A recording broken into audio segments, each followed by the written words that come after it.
ब्रह्ममुरारिसुरार्चितलिङ्गं निर्मलभाषितशोभितलिङ्गं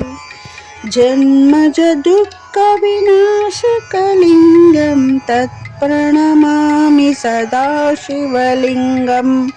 देवमुनिप्रवरार्चितलिङ्गं कामदहनकरुणाकरलिङ्गम्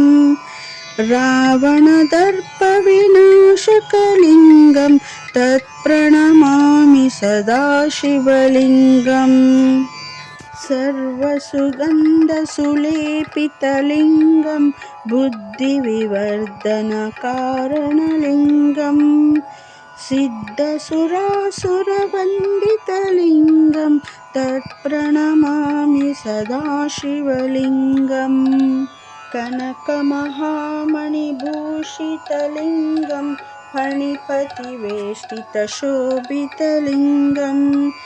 दक्ष्णसुयज्ञविनाशकलिङ्गं तत्प्रणमामि सदा शिवलिङ्गम् कुङ्कुमचन्दनलेपितलिङ्गं पङ्कजहारशुशोभितलिङ्गम्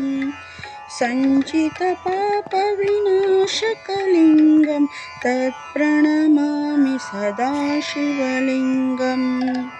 देवगणार्चितसेवितलिङ्गं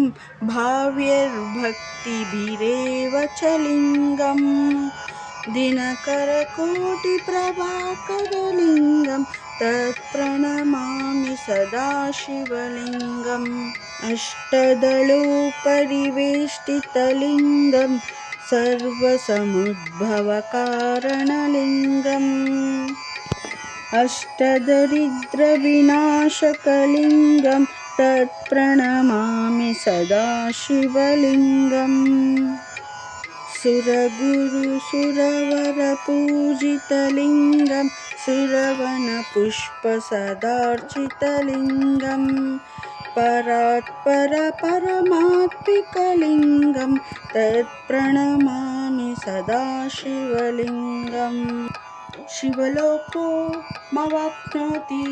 शिवेन सह मोदते।